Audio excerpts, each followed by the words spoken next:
welcome everybody. My name is Chris Brice, Chief Development Officer for Northwestern Mutual's Rivers Network Office in Kentucky and Southern Indiana.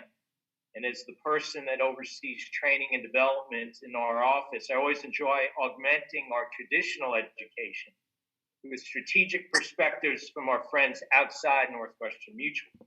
To that end, I have with us today Matthew Saltzman, Partner and Managing Director of Strategic Advisory Services with Strothman and Company. With a slew of emerging economic and public policy changes coming at us as we enter the post-COVID world, Matt is here to help us broaden our understanding of the challenges business owners are facing and ways to leverage professionals outside of your practice to help you address them. So let's talk to Matt Saltzman about today's topic, holistic planning for business owners, enhancing your practice through strategic partnerships. So Matt, welcome. Great to have you with us today. I've already warmed up the crowd and shared your bio before getting on. We're really excited to have you. Before we really dive in, though, is there anything particular you wanted to share about your background? Well, first of all, I want to say, Chris, thank you so much for having me. I've been a consumer of Northwestern Mutual for decades and a huge fan of what you do. It's just a great company, great products, really serves a lot of financial needs. So I'm very appreciative that you would reach out and ask me to do this with you. So I say thank you again to you and everybody that's listening. In terms of my background, it's really kind of an eclectic background. I began in 1984 on Wall Street. I'm from New York, not Kentucky, as you can tell, and you certainly recognize that as somebody who also... I'm a New Yorker. Yeah. That's great. And so I began on Wall Street, worked with a little firm called Drexel Burnham. Some may remember that, and the Mike Milken days, and then moved through Wall Street for about 17 years. Built an internet-based trust company and sold it to a publicly traded company, did a series of other entrepreneurial adventures, was a managing director for JP Morgan at one time for the private client services for Kentucky and Tennessee. And for the past 15 years, I've been running my own business, which was designed to help lower middle market companies navigate through the challenges that they face in the strategic, transactional, and capital markets. So Matt, I'm curious, how did you develop this focus on closely held businesses, being a Wall Street guy originally? Well, that's a great question. When I left JP Morgan before the Great Recession back in 2007, I looked around and I decided that we wanted to stay here in Louisville, Kentucky. I had a very young family at the time, and I didn't want to stay with the bank for a number of reasons that had nothing to do with the bank, just where I was in my career. And in looking around and talking to a number of business leaders here, it quickly became apparent that Louisville, Kentucky, and the surrounding market was not a Fortune 500 or 100 town. So the market here is the market that you must serve if you want to stay here. And when you look around, these are family businesses. These are businesses that I call being muscled up by owners who have created them, first and second generation businesses, some cases third generation. But they're very closely held businesses. They're in the lower middle market here, and there are a lot of them. And if you can provide a high caliber service and great professional advice, you have a huge advantage because you're giving world-class service to a lower middle market company that's not used to seeing that, and in many cases don't even know where to look for it. And as you know, politics is local, relationships are critical, and if you can be a relationship person, then these kind of companies can feed you and your family for lifetimes. I know you've got this long-standing relationship with Northwestern Mutual as a client. You clearly are stating things about your passion for helping people and serving that business community, that closely held business community. You have been a closely held business owner. So is it fair to say that, like our advisors, you're in the business of helping business owners sleep better at night? Absolutely. The people, the CEOs that come to us and ask us for help generally have trouble sleeping at night. There's something bothering them. They're frustrated. They may have cash flow issues. They may be wondering how they get their business to the next level.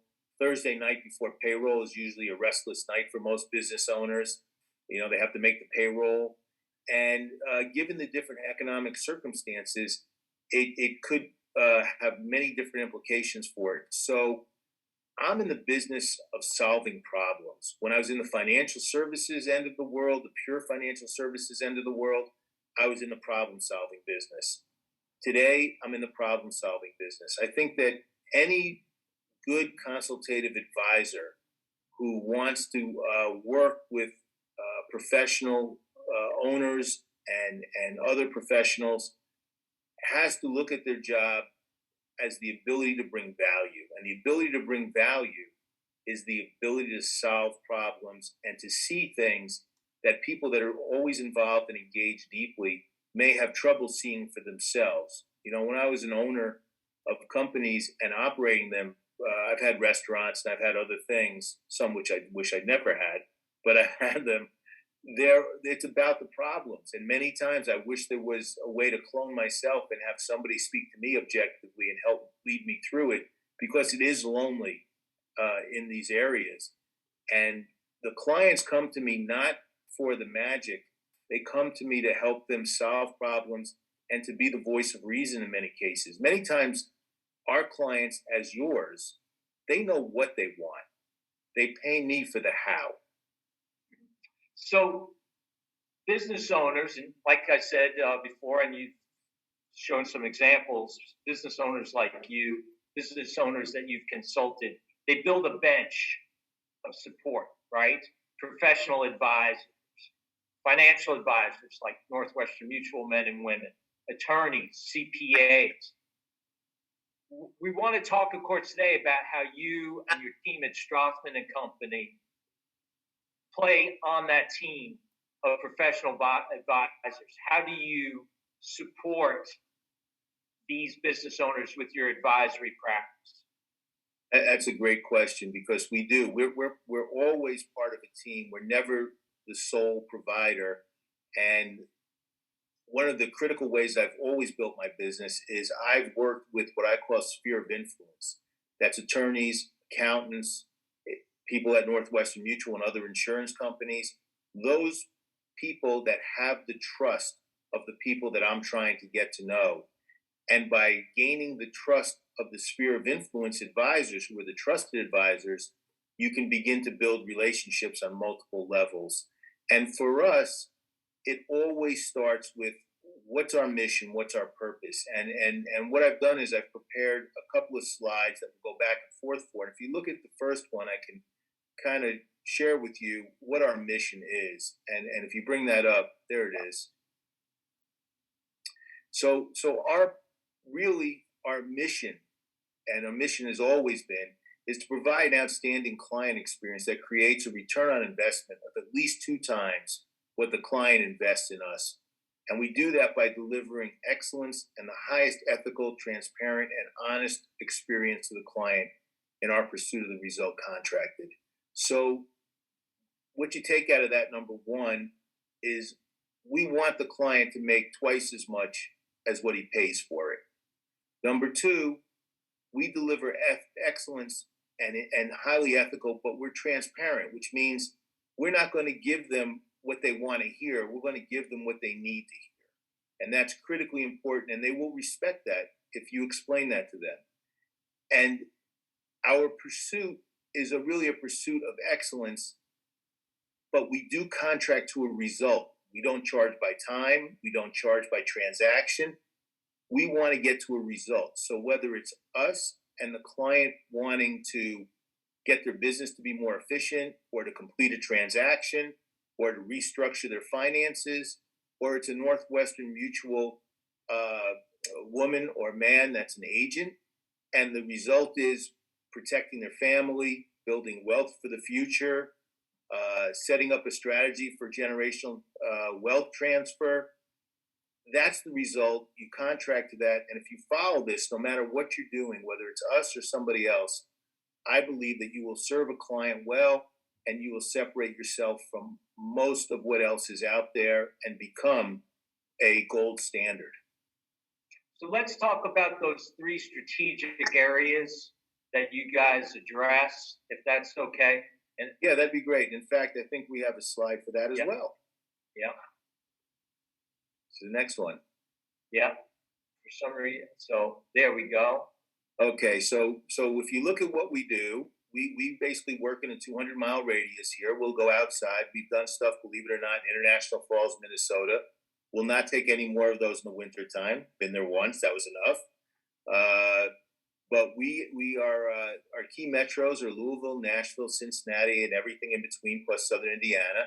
And we have three key services: strategic, which is workouts, turnarounds, operational strategies that we work with our clients on; transactional, where somebody wants to sell, somebody wants to buy, or there are two parties that know each other and they're facilitated transactions. And then to make all those things work, there's capital that's necessary. So we structure it, we source it, we have relationships in a national network, and we're able to go through the entire life cycle of capital, from senior debt all the way to mezz to asset-based loans, private equity groups, and we can bring that to bear for solution sets on all three of those. But what we really do is we sit on top of a tax structure and market transaction valuation business here at Strothman. And what that does is it enhances our client solution sets, and we're able to provide things like tax advice, audits, quality of earnings, forensics, litigation support, and mostly tax advisory and structure of the transaction or of an event. So that is really important for what we do. And just as important is what we don't do. We do not do any insurance, and we do not do wealth management. So we look to that sphere of influence bench that you spoke of earlier, and we're able to coordinate and bring opportunities into other advisors who are willing to work with us collaboratively. Right. So we want to get to some examples to highlight how you've addressed some challenges with some businesses. And I know this emerging post-COVID world is presenting some particular challenges. So wanted to give you a chance to address that and then bring some examples forward, and to talk a little bit about maybe how an advisor from Northwestern Mutual might work with their client and with you to help these business clients. That's also a great question. So what I would say is, actually, I think it's the next slide would give you a graphic of how it fits together. And there you go. So if you think of it as a pyramid and a foundation, every client is the same. There's a platform of services, which is tax advisory, structure, and valuation. Once you understand that platform and where they're coming from financially, then you can move into strategy, which is advisory and change dynamics. Do they look to do generational transition? Are they looking to prepare for an estate? Are they looking to fix a company that's not operating well? Do they just need to do they have a growth strategy they need to look at some things for? And once you have that strategic piece down and you build it on top of the tax, then you can move up and start to look at transactions. Do they want to sell?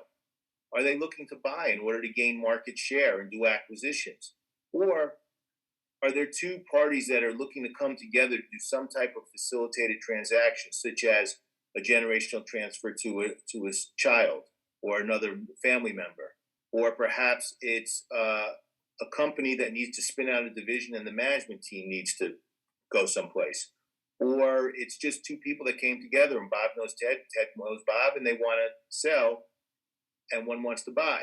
Or what we run into a lot right now because of the stress in the economy and what's gone on, we have many chances where there are two partners that have been together for a long time, but they really don't have agreements. They kind of built this thing together, got to a point, but just like the real world with spouses, you get the corporate divorce, and trying to split the assets so that you don't destroy the company is very much what we do a lot of, and we help them facilitate these transactions.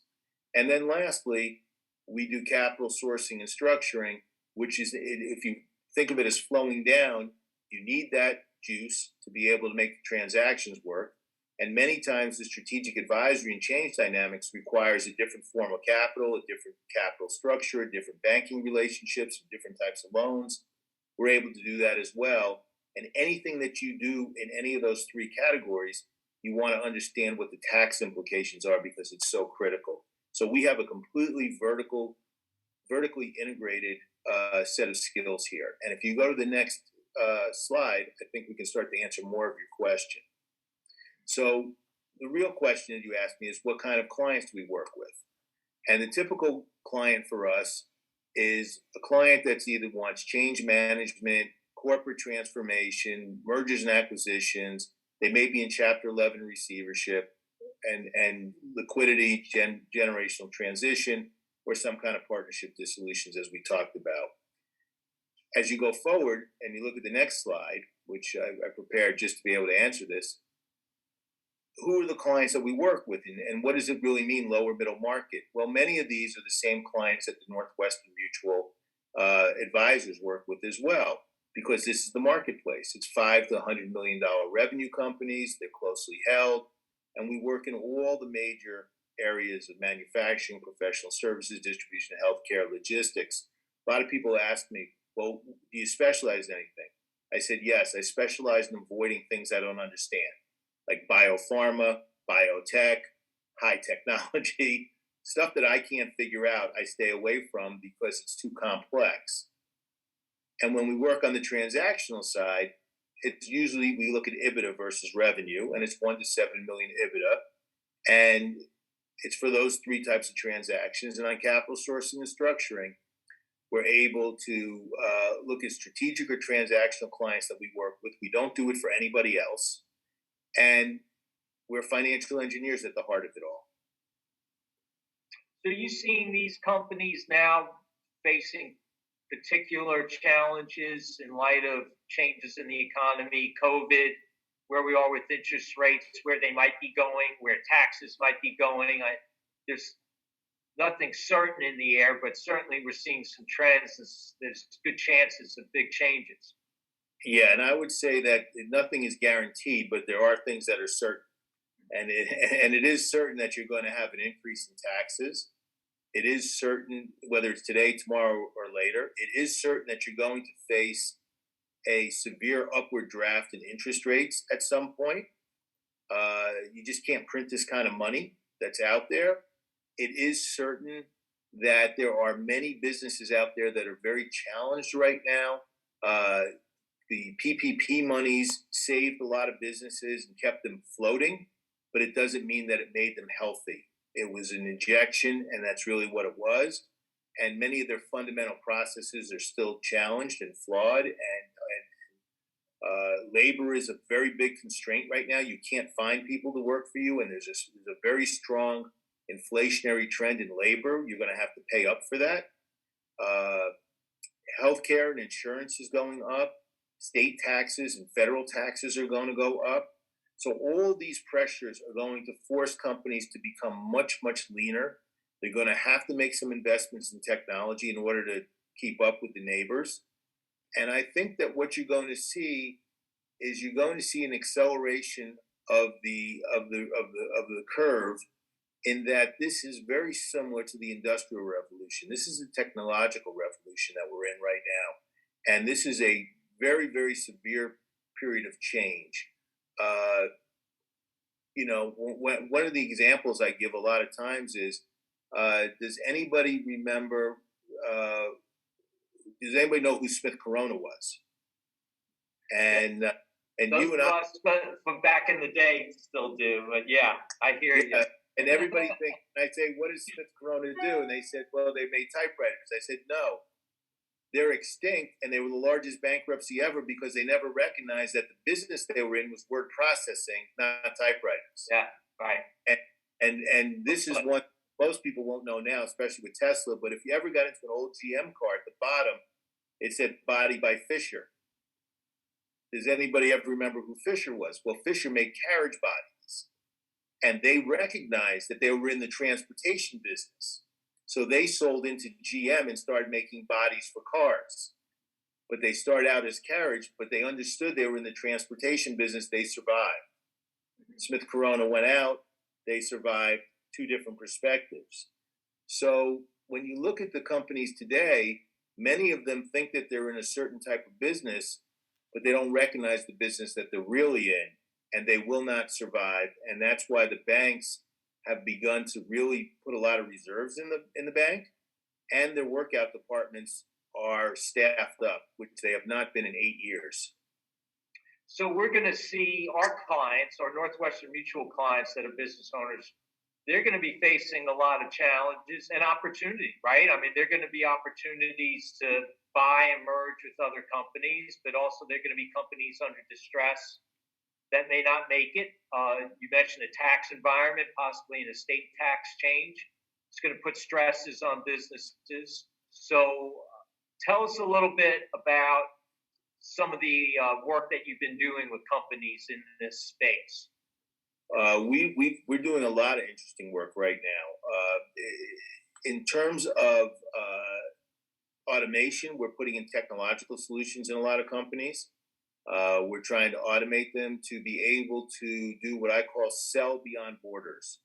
Many companies are physically constrained, and they think of themselves as constrained to the physical environment. And the fact of the matter is that if you use technology, you can sell beyond your borders, and it becomes an ability to gain customer share and market share outside of your own markets that are natural.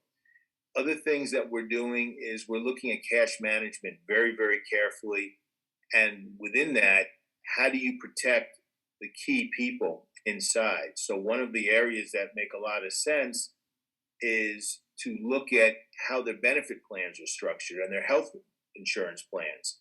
And sometimes there are ways when companies are cash flowing well to create deferred compensation. And you know that from the insurance strategies, that there are a lot of insurance strategies that are very appropriate for that. Going forward, the number one thing that I think small, closely held companies are going to have to understand, they're going to have to understand the concept of managing to the balance sheet versus managing to the cash flow. Because those with superior balance sheets are going to be able to take advantage of the environment when things start to come down the other way. They'll be able to take advantage of good real estate prices when they come. They'll be able to take advantage of competitors that may want to sell and create strategic acquisitions that are advantageous for them. They will be able to have low debt in an environment where acquiring debt is going to become more and more difficult. So they will be in a stronger position. And as a financial advisor, you would want to integrate the individual finances and the future stream of liabilities with the business and understand how the two of them work hand in hand and in tandem to each other. And that would give one of your advisors or any advisor a tremendous advantage over the common person who calls up asking to invest in a mutual fund or a simple strategy of selling a policy as though it was a commodity. Because as you know, they're not commodities. They serve a purpose, but it's not about pricing, because price is only an issue in the absence of value.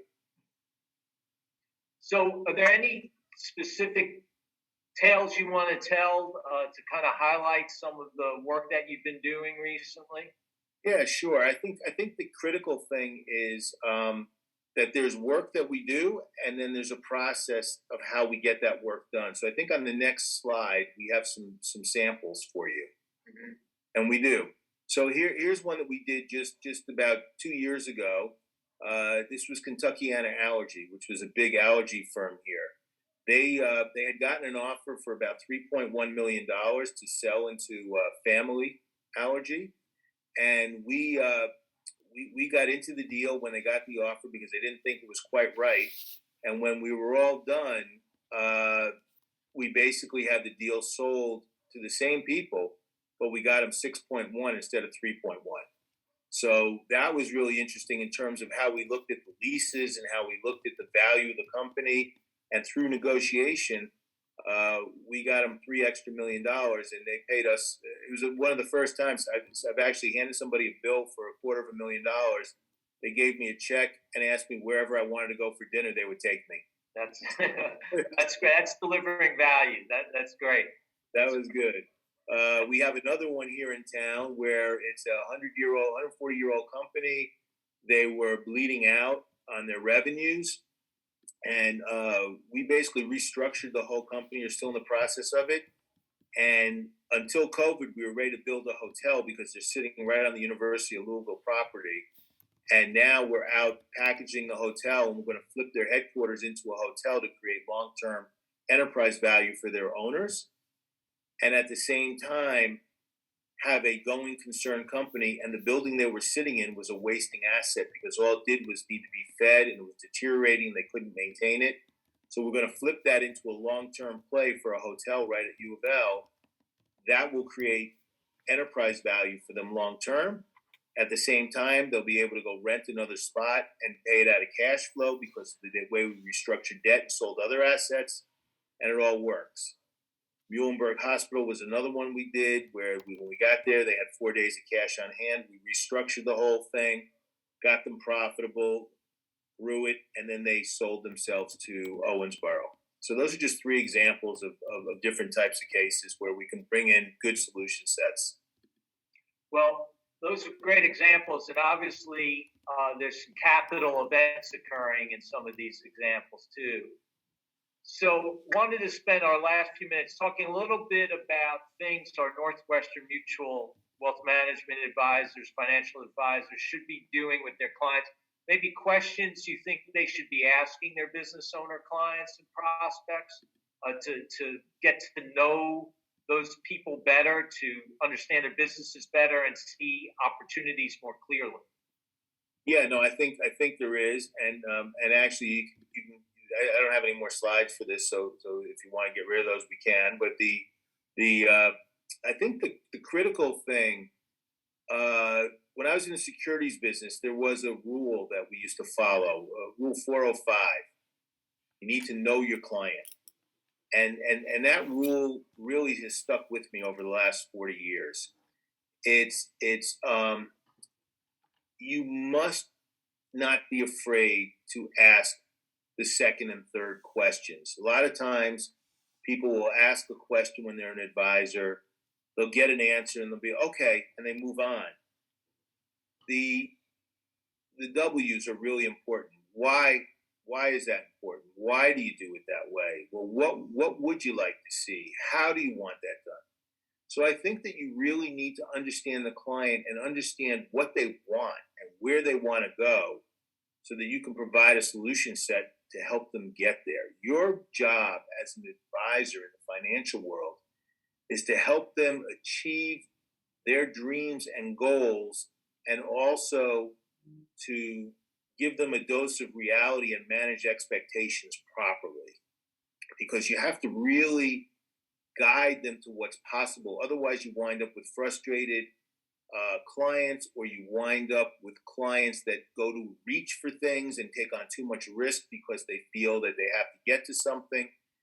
And just like a conductor in an orchestra, you have to pace everything, you have to sequence things, and they look to you for everything. They'll look to you for things that have nothing to do with you. You have to be willing to serve your clients that way, and serve is the key.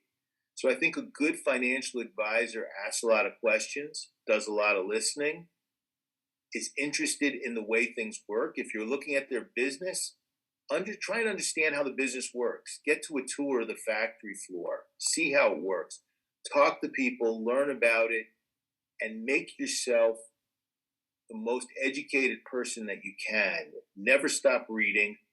Always look for extra work, extra books, go to seminars, network like crazy, and really put yourself in it's a contact sport. Get ready to get bruised and bumped in the contact. So one of the things that I know about you We've known each other for a while. You are passionate about serving your clients, and you roll up your sleeves. You and your team, you roll up your sleeves, and you get in there with your clients. Work with them very closely. I like to think, and I know that our best advisors do that too, very much so. Sometimes you got to ask tough questions and also offer tough advice. You talked about that a little bit earlier, but touch on that. Maybe some advice you have for our advisors about bringing up some of the more uncomfortable topics, helping them stay accountable on some things maybe that are more difficult to do. I think that's critical, and because everybody can get a doormat, and so accountability is critical, and the accountability, the clients will hold me accountable, and I tell them I want them to hold me accountable. My job is to hold them accountable as well, and as I said, managing expectations is critical. So one of the first things that I always tell a client before they sign up is I say, you just need to understand what you're signing up for. And for this relationship to work, there are certain ways that it will and won't work. If you want self-affirmation, get yourself a dog. You can hit it, you can beat it, and it'll still run to the door and lick you to death. I said, I don't do self-affirmation. My job is to tell you the reality and the truth. And if you're asking me to come in and do heart surgery on you, don't tell me where to cut, because I might cut you and you won't like it. So let me do my job and you do yours.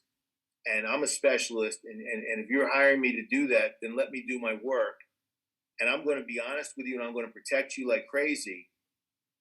But you have to understand the reality of the situation. I think if you have an honest conversation like that with your clients up front and you set the parameters and the expectations, that gives you the ability to develop a very deep and meaningful relationship with them for a long time.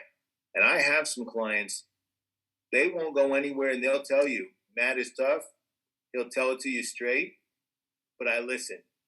I may not do everything he says, but I listen very carefully and have to ask myself twice why I wouldn't. And I said, that's all I can ask. That's great.